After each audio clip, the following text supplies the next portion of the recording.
Vous posez la question et je réponds. D'accord. Bonjour Monsieur Barthélémy.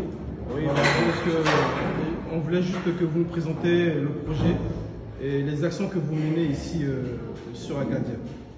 Ok, en fait, c'est un projet de protection, résilience et migration, voilà, qui a été financé par l'Union européenne et qui a été chapeauté interconsortial, voilà.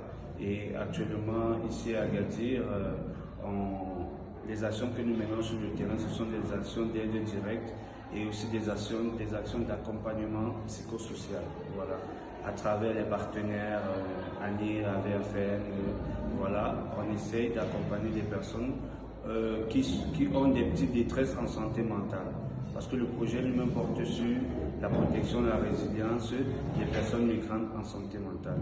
Et de ce fait, vu qu'on ne peut pas traiter la santé mentale sans toutefois assister des personnes au moins sur des besoins de base, c'est la raison pour laquelle, à part le volet psychosocial, il y a aussi le volet aide directe, notamment par des accompagnements dans des hôpitaux, paiement des analyses, distribution des bons d'achat, voilà, mais pas des distributions massives, mais ce sont des distributions auprès des personnes qui ont été enregistrées, identifiées, et après une séance d'écoute pour essayer d'identifier les besoins de ces personnes. Là, on essaie de voir qu'est-ce qu'on peut faire et on essaie d'adapter la réponse en fonction du besoin de la personne. Voilà. Et derrière cette réponse-là, il y a des aides au logement aussi qui peuvent être disponibles, qui étaient disponibles parce que là, on est au thème du projet. Il y a aussi l'accompagnement médical, l'accompagnement psychosocial, les séances d'écoute. L'accompagnement psychosocial, c'est à travers des structures publiques, notamment des centres de santé, notamment les hôpitaux, par exemple le Hassan II, voilà.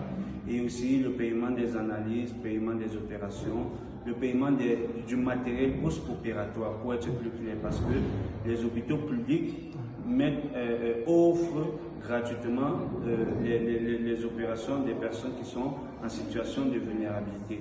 Mais il arrive des fois que les hôpitaux publics ne peuvent pas disposer de certains matériaux qui se trouvent chez certains partenaires à l'extérieur, et nous, on est obligé de venir en aide à ces personnes-là via l'achat du matériel post-opératoire qui sont parfois des trucs qu'on ne peut pas retrouver au sein des hôpitaux publics.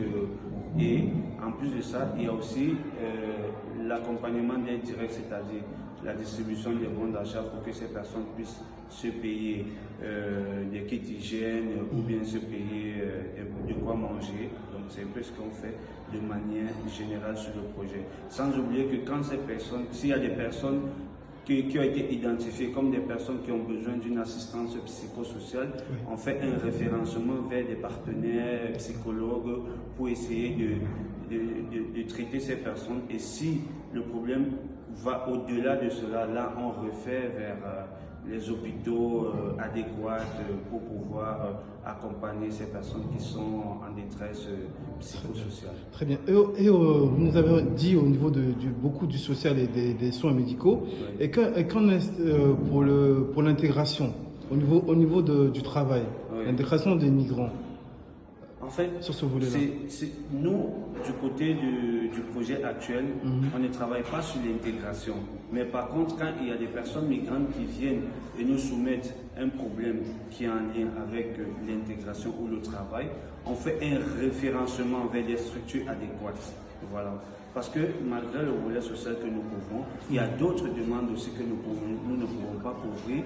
Et qu'est-ce qu'on fait? On refait ces cas-là vers d'autres structures adéquates qui, eux, ils sont spécialisés dans ça. Par exemple, pour le volet de la question que vous avez posée tout de suite. Au terme d'emploi? Oui, en termes d'emploi. On peut référer par exemple la personne vers l'entraide nationale qui est bien placée pour pouvoir donner des formations à ces personnes-là qui, à la fin de ces formations, peuvent déboucher vers des emplois. Donc, il y a des petites solutions comme ça qui se présentent en fonction du besoin, on essaie d'adapter aussi la réponse. Soit c'est un référencement, soit c'est assistance directe, soit c'est un suivi psychosocial. Donc c'est un peu comme ça de manière. D'accord, donc vous ne couvrez pas tous les volets, mais vous les ramenez vers d'autres partenaires sociaux pour pouvoir... On répond à ces volets via des référencements, donc c'est au-delà de nos moyens. D'accord, voilà. Ok, d'accord, ok. Bah, je vous remercie bien, monsieur. Également. Voilà, en tout cas, je vous souhaite bon courage et en tout cas bonne continuation. Merci. En tout cas, merci beaucoup. Merci.